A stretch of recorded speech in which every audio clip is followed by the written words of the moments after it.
essa primeira aula do livro de Metodologia do Trabalho Acadêmico do Instituto Teológico Quadrangular de Pouso Alegre. Bom, para começar, o que essa matéria de metodologia vai fazer nesse curso? Ela vai servir para você desenvolver e apresentar seus trabalhos no curso de teologia. Para a gente começar, a gente vai falar sobre trabalho acadêmico. Uma das principais coisas no trabalho do acadêmico é a autenticidade, ou seja, você ser autêntico naquilo que você vai fazer, não ter você pegar de outras pessoas. Você pode usar referências e fontes, mas nunca fazer a mesma coisa igualzinho. O trabalho feito com esmero, ou seja, com esforço e pautado em bibliografias fidedignas, bibliografias fiéis, são chamados de produção científica, como você pode acompanhar aí no seu caderno. Como exemplo de produção científica, trabalho de graduação, trabalho de conclusão de curso, chamado TCC, monografia, dissertação, tese, artigos de periódicos, eventos científicos e comunicação científica. Bom, para a gente falar sobre produção científica, a gente tem que falar sobre ciência e conhecimento. Ciência é um termo do latim, que significa conhecimento e saber. Para a gente saber um pouco mais, o que é ciência? O dicionário Michaelis define ciência como sendo um ramo do conhecimento sistematizado como campo de estudo, observação e classificação dos fatos relativos a um determinado grupo de fenômenos e formulação das leis gerais que os regem. Para a gente ter uma outra fonte disso, segundo Oliveira Neto, que é um cara que a gente vai falar bastante nesse curso, ciência, no seu sentido amplo, é conhecimento prático e sistemático. Ou seja, ele é um conhecimento que tem método e ele é organizado. Conhecimento, no seu sentido mais restrito, a ciência é o conhecimento baseado num método científico, organizado e metódico de pesquisa. Ou seja, para a gente chegar na ciência, a gente tem metodologias, a gente tem processos, a gente tem sistemas para a gente chegar nessa ciência. Para a gente ser um pouco mais claro, a gente pode entender que eu vou adquirir uma ciência ou eu vou produzir alguma coisa científica, eu tenho que passar por métodos, por processos. Não é alguma coisa simplesmente popular, simplesmente que acontece, mas você tem que seguir coisas para você chegar nisso. Bom, para a gente falar um pouquinho de conhecimento, segundo o dicionário Roais, ele é estado ou condição de compreender, entendimento, domínio, competência, sabedoria. Ou seja, conhecimento é você dominar algum assunto sobre alguma coisa. Ou seja, uma pessoa ela faz uma faculdade de engenharia civil. Quando ela faz essa faculdade, ela vai aprender como ela construir prédios, ela vai fazer cálculos, que ela vai chegar em conclusões do que ela vai precisar, quanto de alguma coisa ou de outra ela vai ter. Ou seja, ela vai ter domínio sobre conhecimento da engenharia civil. Ou seja, ela vai ter competência para falar sobre esse assunto. Outra coisa é importante que não se pode dissertar sobre o que não se conhece de fato. Conhecimento é algo que você realmente tem um domínio. Você não pode sair falando sobre algo que você não conhece. Segundo Oliveira Neto, conhecimento é o acúmulo de informações de cunho intelectual como domínio acerca de um assunto científico ou não. E uma coisa interessante que você pode encontrar na sua apostila, nesse mesmo parágrafo, que conhecer é uma relação estabelecida entre o sujeito que conhece e o objeto que é conhecido. Ou seja, você é um aluno e você vai conhecer a teologia nesse curso. Ou seja, é uma relação entre duas coisas, são duas realidades. A pessoa que busca conhecer, o objeto que vai ser conhecido. Para a gente seguir um pouco mais para frente, você pode acompanhar na sua apostila que o conhecimento ele pode ser em diversos níveis. Segundo Serve e Bergman, o homem, por exemplo, ele pode ser visto de um ponto de vista, ele pode ser visto de fora. Você pode ter um conhecimento de uma pessoa vindo da aparência dela. Ou você pode ter outro nível de conhecimento, que ele seja mais aprofundado, que é um nível de você conhecer os órgãos dela, ou seja, da fisiologia dela. Você pode conhecer também as suas origens, de onde ela veio, a sua liberdade, o seu destino. Ou seja, uma coisa ela pode ser estudada de diferentes formas.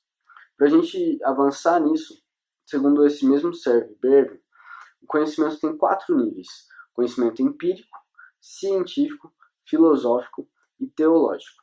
Segundo Oliveira Neto, que é o que a gente vai acabar estudando, aprendendo os níveis de conhecimento, ele pode ser popular, científico, filosófico, religioso, artístico e técnico. Bom, agora a gente vai passar a conhecer todos os tipos de conhecimento. Para começar, a gente vai saber sobre o conhecimento popular. Ou seja, o conhecimento popular ele também pode ser chamado de empírico. São opiniões das pessoas, o que acham, o que pensam, suas experiências e vivências. São conhecimentos que geralmente não podem ser comprovados. Eles não precisam de estudos, de pesquisas, de aplicações, nem de métodos.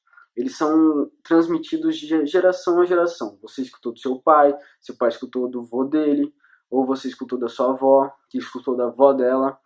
Isso não tem uma preocupação com fatos e nem interpretação. Ou seja, é apenas algo popular que é passado. Às vezes a gente pode ter no nosso cotidiano com pessoas falando que elas já escutaram. Para a gente passar para o próximo conhecimento, é o conhecimento científico. Ou seja, ele resulta da investigação metódica e sistemática de fatos. E para você ter ele, você precisa de demonstração e experimentação. Ou seja, para eu alcançar esse conhecimento, eu preciso de métodos e eu preciso de sistemas. Ou seja, de passos que eu vou acabar tendo esse conhecimento científico. E eu vou ter a demonstração dele, a experimentação. Ele é metódico e sistemático porque busca, através de leis e princípios, encontrar e reproduzir as relações entre seres e fatos. Ou seja, ele quer conhecer o porquê uma coisa acontece e quais vão ser as consequências que isso vai trazer. E ele precisa comprovar isso cientificamente. E a concepção de ciência não é aquela que ela está pronta e possui verdades imutáveis, mas ela é construída ao longo dos anos. Ou você vai comprovando coisas e você vai construindo esse conhecimento científico. E ela é a busca constante de explicações e soluções para se obter esse conhecimento construído. Bom, falando um pouco adiante sobre o conhecimento filosófico. Ele é baseado no idealismo, que é um pensamento de Platão, e no materialismo, que é o pensamento de Aristóteles. Bom, a principal método de construção desse tipo de conhecimento é a racionalidade. Ou seja, o que é a racionalidade? É a qualidade ou caráter do que é racional, lógico. Capacidade de exercer a própria razão. Ou seja, o conhecimento filosófico ele é feito através da sua lógica, do seu pensamento. Você tem algo, que é o objeto, e você vai pensar aquilo. Você vai ter uma racionalidade, um método para chegar a determinado conhecimento. Esses filósofos, geralmente, eles têm problemas, e eles, de tanto pensar, usar lógica sobre isso, eles acabam adquirindo esse conhecimento filosófico. E ele é predominado no processo dedutivo, que precede a experiência. Ou seja, ele não requer uma comprovação experimental, mas uma coerência lógica.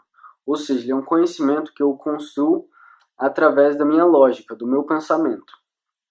Bom, passando aí para o conhecimento religioso. Ele é o quê? O conhecimento teológico.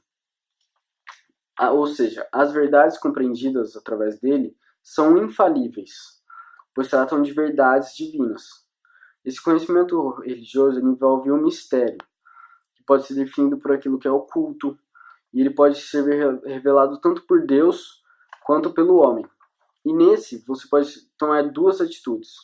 Uma, que é tentar penetrar nele com esforço pessoal de inteligência, você tentar chegar no conhecimento religioso e teológico através da sua própria inteligência, ou você aceitar as explicações de alguém que já tenha desvendado esse mistério, que implica numa atitude de fé. Ou seja, quando você vai na Bíblia e busca um conhecimento teológico, você está tomando a atitude 1. Mas se você, da mesma forma que pode adquirir esse conhecimento indo na igreja, escutando o seu pastor pregar, você está aceitando o que ele interpretou como a sua fé. Ele foi, leu a Bíblia, teve o conhecimento dele e ele está levando esse conhecimento até você. Bom, conhecimento artístico, ele visa a produção de emoções. Ele prefere você sentir algo do que você pensar. Que o pensar ele vem do conhecimento filosófico, enquanto privilegiar emoções ele vem do conhecimento artístico. São opostos. A produção de emoções você pode perceber numa novela, numa peça de teatro. Às vezes eles tentam fazer você pensar, mas em sua grande maioria você sentir algo. Você sentir a dramaticidade daquilo, você dá risada através de uma comédia. E nisso você tem vários, por exemplo, aventura, você assiste um filme de aventura, você sente aquilo. E esse é o conhecimento artístico, é a produção dessas emoções que você vai sentir. E a preocupação não é só com o tema, mas como esse artista vai tratar esse tema. Bom, passando um pouquinho mais para frente, a gente tem o conhecimento técnico. O conhecimento que vem da razão. E principalmente na construção de como você vai realizar algo e os meios para que isso ocorra. Ele está na base da profissionalização. Ou seja, você é um técnico e você sabe consertar uma máquina. Esse seu conhecimento de saber consertar essa máquina, ele veio da razão. Você aprendeu como realizar esse conserto e os meios para você consertar essa máquina. Ou seja, isso é um conhecimento técnico. Você foi numa escola e você aprendeu como consertar aquilo, os meios, certo? E a construção de como realizar esse conserto. E esse é o seu conhecimento técnico.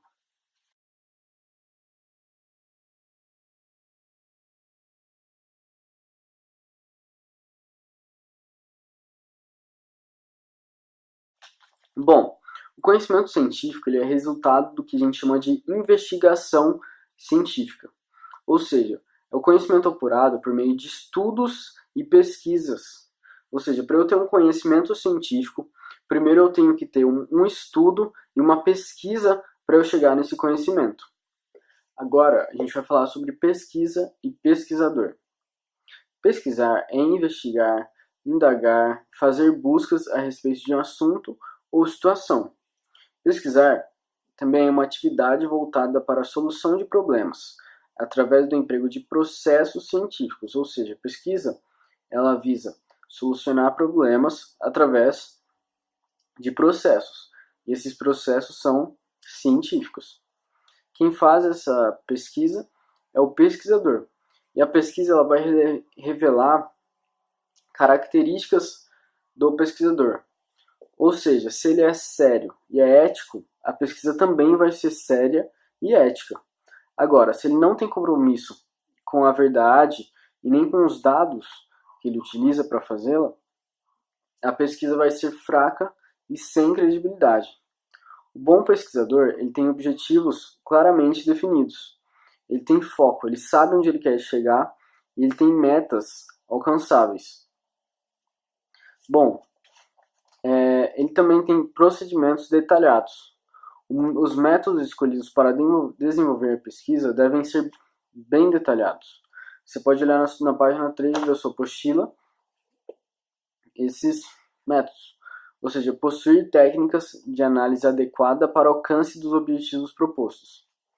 Evidencia altos padrões éticos por parte do pesquisador. Tem os resultados apresentados com clareza. Possui conclusões justificadas com base nos resultados. E algumas características de um bom pesquisador. Ele conhece bem o assunto, é curioso e criativo, é íntegro intelectualmente, é sensível socialmente, é humilde e tem a atitude autocorretiva. Ou seja, se ele errou, ele vai ter humildade suficiente para se corrigir. Ele é perseverante, paciente e confiante na experiência. O pesquisador é importante que ele tenha o espírito científico. Esse espírito científico ele é a atitude do pesquisador que busca soluções sérias, com métodos adequados para o problema que ele enfrenta. Esse espírito científico ele é conquistado ao longo da vida, ele é um exercício constante, é à custa de muito esforço e exercício. Bom, o espírito científico se traduz por uma mente crítica, objetiva e racional. A sua consciência crítica quando o pesquisador aperfeiçoa o seu julgamento e desenvolve o discernimento, preparado para diferenciar o importante do secundário. E a sua crítica ela vai ser de julgar, distinguir, analisar, para melhor poder avaliar os elementos em questão. Ou seja, a partir da sua consciência crítica, ele vai poder discernir o que é mais importante do que é menos importante, o que vai ser bom para a sua pesquisa e o que não vai ser bom, o que vai fazer ela ficar melhor ou o que vai fazer ela ficar pior e o que ele deve ou não utilizar. E a sua consciência objetiva, ele vai romper com as posições subjetivas pessoais e mal fundamentadas do conhecimento popular. Ou seja, aquele conhecimento que a gente explicou antes, que ele é passado de geração em geração e que ele não necessariamente é comprovado. E o que vale aqui não é a imaginação do pesquisador, o que ele imagina ser o que ele vai fazer, mas sim o que realmente é. E o espírito científico ele traz essa consciência objetiva que rompe com esse conhecimento popular e com seus pensamentos pessoais. E busca a verdade, o que realmente é. O espírito científico ele tem ação racional. Ou seja, as razões arbitrárias do sentimento e do coração do pesquisador não podem explicar nem justificar no campo científico. Quando o pesquisador ele vai fazer uma pesquisa, ele precisa deixar os seus sentimentos de lado, tem que ter um caráter sério e não levar o seu coração. Ele tem que saber que o que ele está fazendo é algo importante, é algo profissional, tem que ser racional e não sentimental. E outra coisa, o espírito científico ele é imparcial, ou seja, ele não vai torcer os fatos. Ele respeita a verdade, tem honestidade e ele não vai copiar, ou seja, ele não vai plagiar. Essa questão de ação racional e imparcial é uma coisa importante para que os sentimentos do pesquisador não influenciem no resultado da sua pesquisa. E ele é imparcial para que as suas opiniões não interfiram no resultado da pesquisa, porque às vezes ele pode pensar de uma determinada maneira, fazer a pesquisa, o resultado ir contra o que ele pensa, e ele pode manipular, manipular esse resultado. E aí que vai entrar a ética, que são os padrões de comportamento que guiam escolhas morais relativas ao comportamento e relação com outras pessoas. Na pesquisa, o objetivo da ética é assegurar que ninguém seja prejudicado ou sofra consequências adversas pela pesquisa. Ou seja, quando o pesquisador vai fazer algo, ele tem que ter ética, ele tem que saber o que ele está fazendo, ele tem que ser imparcial, ele não pode agir contra outras pessoas, ele tem que ser favorável a tudo que seja verdade. A falta de ética na pesquisa pode ser violação de acordos, quebra de confidencialidade, má interpretação dos resultados. Ou seja, o pesquisador ele tem que ser verdadeiro em tudo que ele faz. E agora a gente vai falar sobre metodologia e métodos. Para realizar uma pesquisa, é necessário que busque conhecimento em profundidade na área. E é a partir desses conhecimentos que podemos dimensionar o grau de profundidade e extensão que se pretende abordar o tema. Ou seja, o pesquisador, antes da pesquisa, ele tem que buscar o que ele vai fazer. Ele tem que buscar conhecimento no assunto que ele vai se aprofundar. Se ele for uma pessoa rasa em conhecimento, provavelmente sua pesquisa também vai ser rasa. A sua pesquisa vai revelar o quanto ele buscou sobre o tema que ele está fazendo. A metodologia apresenta os procedimentos a serem utilizados pelos pesquisadores. Metodologia é um conjunto de métodos e regras que o pesquisador deve utilizar para executar e para relatar uma pesquisa. É um conjunto de atividades sistemáticas e racionais através das quais se consegue chegar ao objetivo proposto. Ou seja, o método desenha o caminho a ser seguido. Ele vai dar procedimentos intelectuais e técnicos. Ou seja, eu tenho um objetivo, ou seja, eu quero chegar em um objetivo na minha pesquisa e através da metodologia, dos métodos que essa metodologia vai me dar, é que eu vou chegar nesse fim. Ela que vai ser o caminho que eu vou percorrer. E sobre os procedimentos intelectuais que estão dentro dos métodos, a forma como uma pessoa vê o mundo afeta o tipo de pergunta que ela faz e aceita como explicação. E na investigação científica, o raciocínio é altamente importante. Ou seja, uma pessoa ela sempre vai ter opiniões diferentes das outras. E a forma como ela vê o mundo também é diferente. E nos procedimentos intelectuais, isso vai ser meio que levado em conta. Uma pessoa às vezes pode fazer a mesma pesquisa que a outra, mas o jeito que ela vê o mundo, que ela vai interpretar e que ela aceita como explicação as coisas que ela faz, pode ter um resultado diferente do outro. E o raciocínio que essa pessoa faz para chegar no resultado da sua pesquisa é extremamente importante. Bom, todos os dias a gente raciocina com graus diferentes e comunicamos mensagens. E essas mensagens, esses raciocínios juntos, é o que a gente chama de significado. Esses significados são transmitidos para outras pessoas de dois tipos de discurso: a exposição ou o argumento. Ou seja, a exposição são declarações que descrevem sem tentar explicar. Ou seja, algo que eu falo, vamos supor que você fale algo para alguém, mas você não tenta explicar. Você apenas, vamos dizer assim, solta aquilo. Agora, o argumento nos permite explicar, interpretar, defender, desafiar e explorar o significado. Os argumentos são importantes para a pesquisa. E ele é diferente da exposição. Na exposição eu apenas falo. Agora no argumento eu vou poder explicar. Eu vou poder defender o meu ponto de vista e até desafiar, explorando o significado que eu tenho.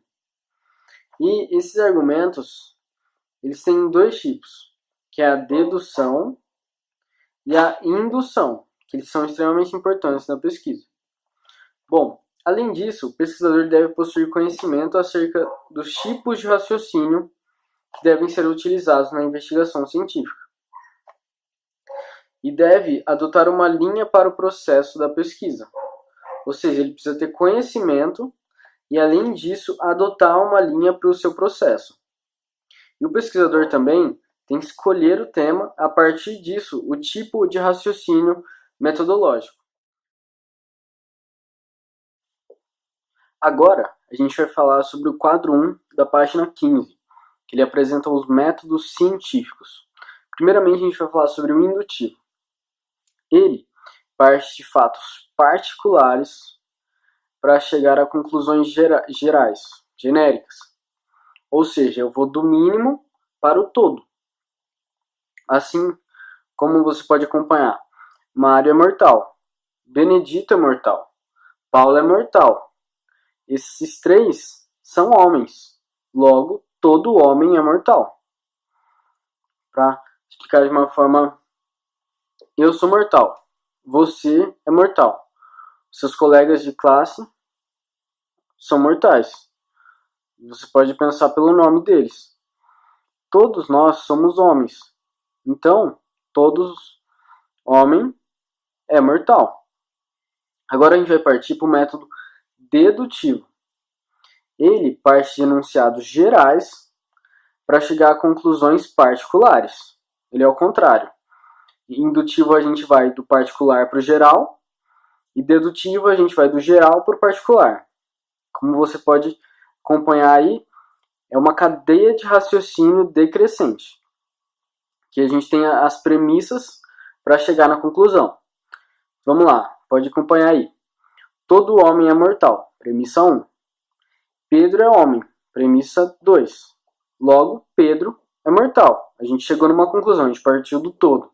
Todo homem é mortal. Pedro é homem.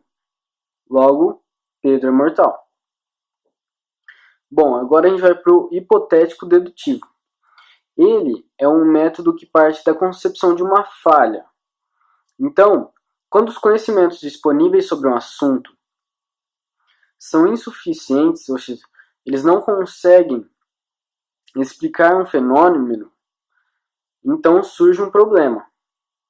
E a partir desse problema, para tentar explicar a dificuldade expressa no problema, são formuladas as hipóteses, conjecturas. E das hipóteses formuladas, deduzem-se consequências que deverão ser testadas. Ou seja, eu vou tentar explicar um assunto e eu não consigo explicar totalmente. Eu tenho o conhecimento que eu tenho sobre ele é falho. Eu não consigo explicar totalmente esse assunto. Então, eu vou ter um problema. E quando eu tenho esse problema, eu vou tentar formular hipóteses para esse problema. E daí eu vou pegar essas hipóteses e vou testá-las, para ver se elas estão certas ou não. Então esse é o hipotético dedutivo. Eu não tenho conhecimento disponível sobre um assunto totalmente para eu tentar explicar um fenômeno. Então, surgiu um problema, eu vou fazer hipóteses ou conjecturas, e aí eu vou colocar essas hipóteses à prova para ver se elas estão certas, para solucionar esse problema. Agora, a gente vai para o método dialético. Ele vem do diálogo, ou seja, é um conjunto de perguntas feitas pelo pesquisador sobre o tema proposto, e daí ele vai tentar arrumar as respostas. Ou seja, eu vou tentar resolver uma pesquisa, e no meu método eu vou fazer perguntas e eu vou tentar solucioná-las. Esse é o método dialético, é um diálogo. E no último, o fenomenológico, ele parte do quê? Que existem tantas realidades quantas forem as suas interpretações e comunicações. Ou seja, eu tenho várias interpretações e várias comunicações. Então, a ênfase nessa questão está em descrever diretamente a experiência como ela é. Então, eu não fico tentando interpretação e comunicação, porque eu sei que existem milhares. Então, eu tento ser objetivo e ter minha ênfase em descrever diretamente a experiência.